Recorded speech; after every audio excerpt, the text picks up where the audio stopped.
Welcome to Every Romance Song Ranked.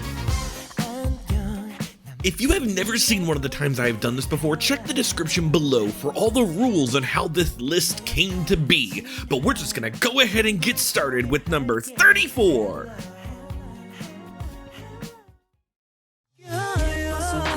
We're starting off with such a nothing burger of a song. These melodies and vocals are so repetitive and boring, they just sound bored singing this song. The instrumental underneath doesn't help at all because there's no weight that it carries.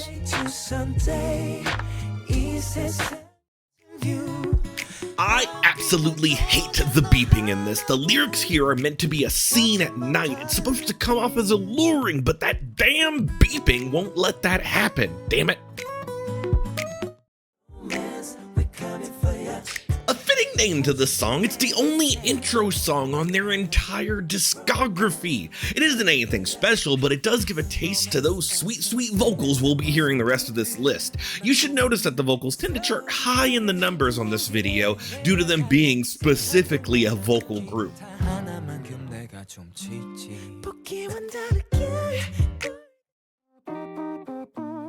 A quote, "It's basic instinct I love you like bees to a flower." End quote. Okay, that makes sense, however the mouth trumpet just comes off childish.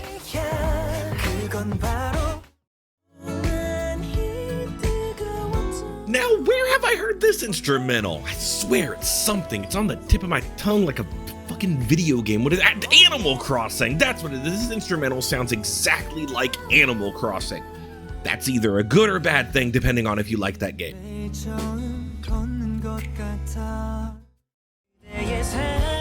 You're gonna hear when we do all these songs, and I'm gonna describe them in different ways. This song in particular sounds like a sad sack sort of song. Like, I'm so sad, but it somehow comes around back to being happy again. It's weird. Besides that, the song comes to a complete standstill during the bridge. It's jarring. Now, due to them being a vocal group, you're gonna see a lot of OSTs, official soundtracks, on this list. This is the first one. Lyrically, it's a bit confusing though. Our love is like playing hide and seek. Love can't be caught.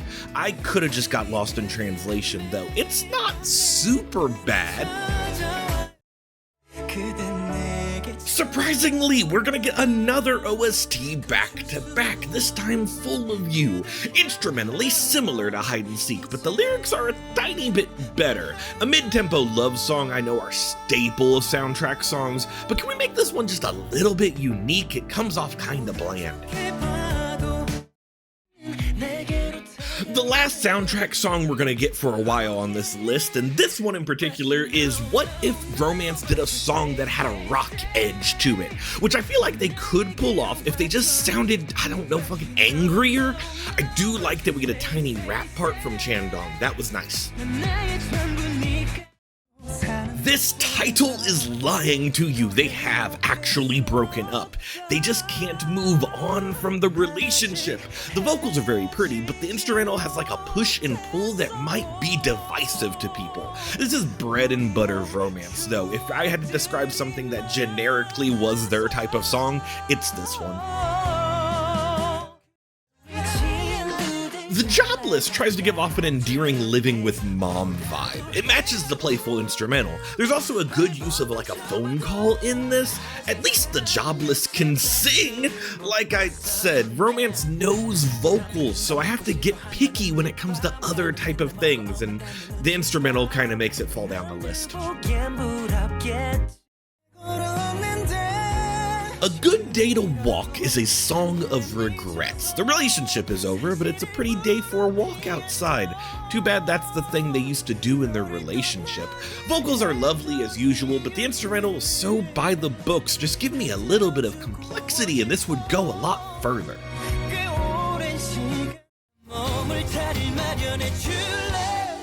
Now this OST is more my jam. We even get a guitar solo. It does a good job of conveying the world is great and awesome because you're in it and I'm just so in love. One of the more midding vocals though. They do try to remedy it with a key change and I appreciate that.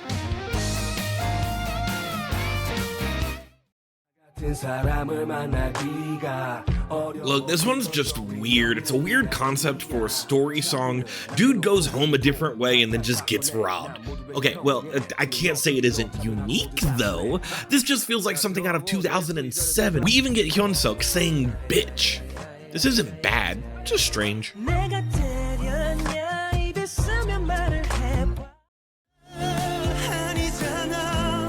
This one is their final song. I don't have much to say about it, unfortunately. It's one of those letting go kind of songs, which means it could probably be interpreted different ways.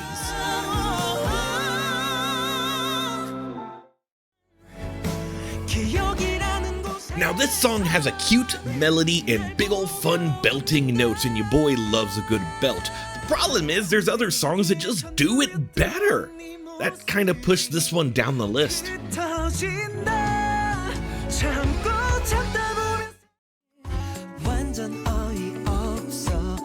I appreciate a good pun in the name. This song's called Selfish. It's also known as Fishery Management. It's surprisingly upbeat, very singable, very passable, made its way pretty high on the list, or the middle of the list. I think we're technically at the middle.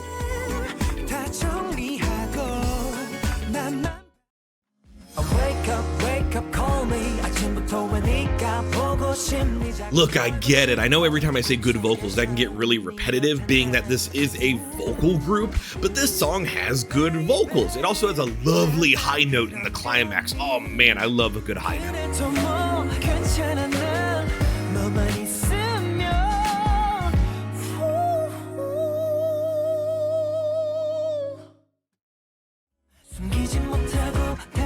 This is the best of the official soundtrack songs. This features the rapper Object, who has a nice contrast to Romance. This song could give you a cavity, by the way, with how sweet it is. It's like eating chocolates on Valentine's Day. The lyrics pose the question, am I in love? And Romance answered by saying, yeah, probably.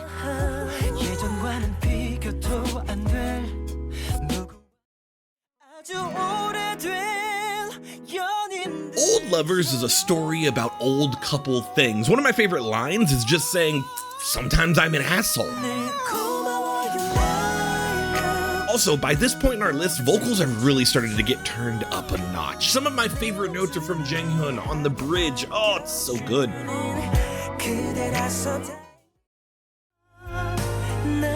This one does feel a little different. It's got late 80s, early 90s pop vibes, with the instrumental and lyrics taking the spotlight of this song. That's because I think Romance oversang in parts of this. I'm sorry, it just was getting annoying. I do enjoy the story of the dude pleading to his partner to stay, even if it's a toxic relationship that's ending, but like, man, I wish the vocals were just a tiny bit better. What in the hell is this music video? Look, if you haven't watched the music video, please go do so. It doesn't match this piano wintry song. Ignoring the music video, we got some super nice harmonies, and boy do I love those. Okay, if you actually go through their entire discography like I did, you'll notice that this instrumental is very on brand for them. I will say I do enjoy the tiny bit of chimes we get in this. The sweeping strings are also really good and do a lot of heavy lifting, the thing I was complaining about way back at the beginning of the list. Vocals are good and they're not too complicated. What a lovely time. Okay, I'm gonna point out that the lyric video does not count as a music video. The lyrics, by the way, say, lean on me, I'm here for you. And that's expressed through the vocals by becoming more uplifting and powerful over the course of the song. That's an example of good theming. It has many good things in it, by the way. The strings, the proper climax, the pulling back on the instrumental when it's needed. It only barely ekes out of the top 10 of our list. Speaking of the top 10, here is The Cure, one of those I'm pleading for you to return type of songs. The vocals are obviously good by this point in our list, but this song also has a guitar that's a nice background player for those vocals, so baby, we're gonna bump that up to number 10.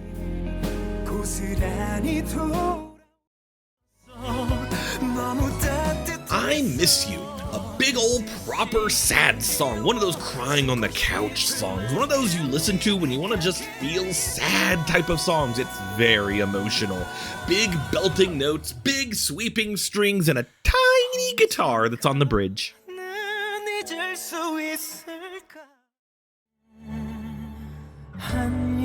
Hello starts out slow, luring you in. It's one of those falling out of love type of songs. It's intimate, but doesn't rush out of the gate with big notes.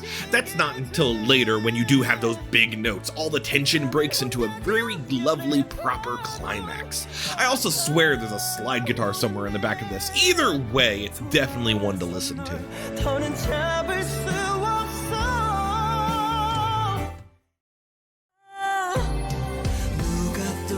Everyone loves a good 6/8 time signature. It gives a fun momentum for the song, pushing it forward at a brisk pace at times. This gives a good chance for the protagonist to come off more talky as well. That feels natural. Almost has an R&B vibe, and I can get down with that. Very nice.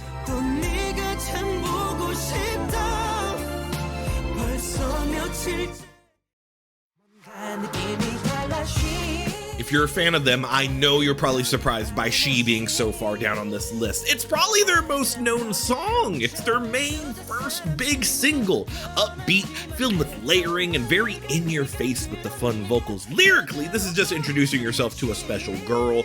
It's kind of like boyfriend tryouts, one might say. We get a fun key change and some lovely big notes. I wonder why this became one of their only purely upbeat pop songs. Maybe they could have done better if they had more of these type of songs, I don't know, but this song still gets played on many people's playlists, including my own.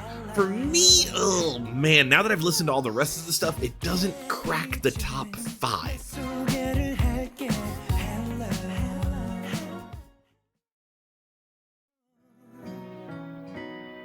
Still is their penultimate song, that word meaning the one before the last one.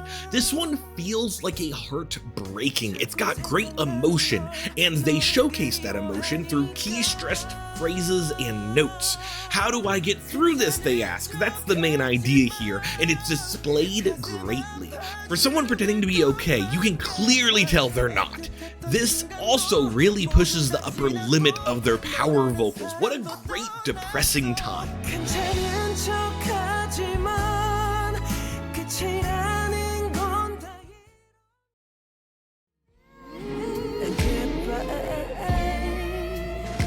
Yes, this one does a couple things that I quite enjoy. You have a guitar break, which is pleasant on the ears. The instrumental and vocals have like a push and pull on them. I've mentioned before on this list how I enjoy that. Working in tandem together is what they're doing. There's even a key change at the end. Your boy loves a key change. The only tiny thing, like a tiny minuscule thing I would critique here are the lyrics. I'm just not a big fan of the repetition of the beautiful insert body part here, beautiful insert another body part here. But if you ignore that part, this song is great.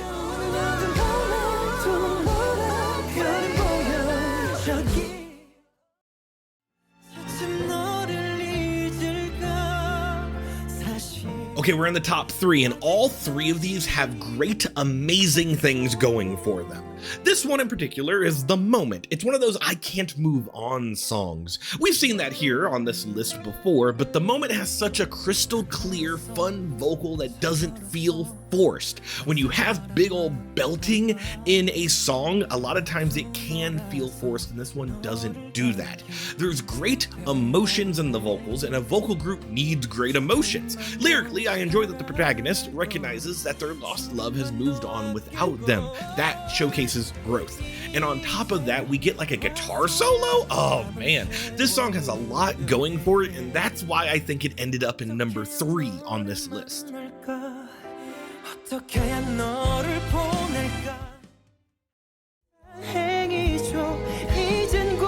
This is the perfect love song. Clocking in at almost 5 minutes long, this song is crafted and produced in such an elegant way that it takes hold of your attention from start to finish. This song is produced by Jung Ki, notable as someone who has worked with many ballads and power vocalists. The song also has a great ballad balance of softness in the strings and piano with the power of those vocals. There's points in the song where you have like a slight guitar that also helps with that momentum and tension that we're building.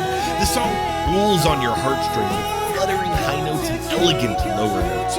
With a beast of a 5-minute runtime, I implore you to last until the ending. Oh my fucking god, that ending. The last 30 seconds of the song is pure, intimate emotion. With just a piano alongside just locked in vocals, this song has been on my playlist for like years, and I am so happy I get to share it with you. But even with this song being the perfect love song, there's still one more that is even more perfect. I'm fine. Ooh, y'all ready to cry? It's sad boys time, baby. I'm fine is anything but fine. This song is somber. One lyric to sum it up would be, I'm fine, you can leave me now. This story is about pain going away with time. Let's start with how the chorus is built, the overlapping vocals. That, mixed with those downward notes that Hyungkook does, tries to be reassuring to themselves, but just an overwhelming sadness cascades throughout this wonder of a song. This is doublefold when you hit the bridge, and you have those overlapping phrases again, doing their best to fake an I'm fine when the reality is so far from it. After that bridge, you get Junghyun with the power belt that leads us to where, you may ask? Fucking we go to a minor key, baby! Just when you thought things couldn't get even more depressing, they go minor key. Sweeping instrumentals galore, the storytelling in this song is brilliant. There has never been a ballad in K-pop that I feel has ever matched just the pure melancholy sadness this piece of art brings. This song is the reason I did this list to begin with. It clearly is the best of their very short-lived discography. Oh man, every person needs to have this one on their playlist. It is the best romance song.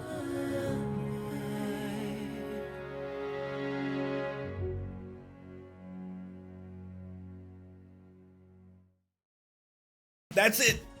I hope you enjoyed this video. I've been working on this since fucking November. It's been like 75% done since November, and I finally got through it because I finally had time to get it done. Will this be as popular as like the other ones that we did? No, not really. By the way, yes, I do have a list of things that I'm reading off of to make sure I remember to say stuff.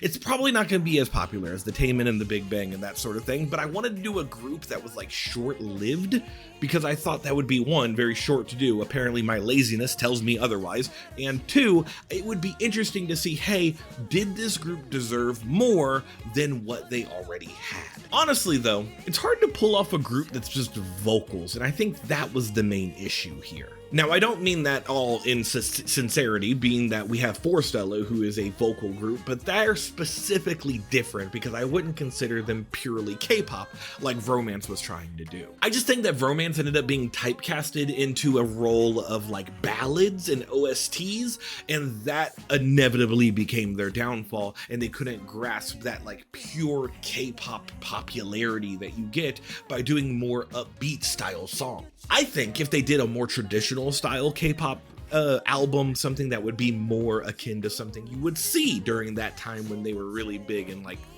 fourth gen probably, maybe they could have became more popular. Anyways, those are my thoughts. I have no idea what the next video of mine's gonna be of this sort of thing. I could do it like 2 years from now or whatever. The next big one that I know is guaranteed is going to be the Every BTS song, but that's not gonna be done until I hit 5,000 subscribers, and who knows when that's gonna be. We haven't even hit 3 yet. We're soon going to though. I feel like whatever the next every video reaction or every song reaction is gonna be just a beast of a video to do. Do you get it? Do you get what I'm trying? Anyway, I'll see y'all whenever I see you all. We'll watch my teacher react stuff, my Pokemon stuff, or just wait for the next one of these that comes out in like 3 years. I don't know. Bye-bye.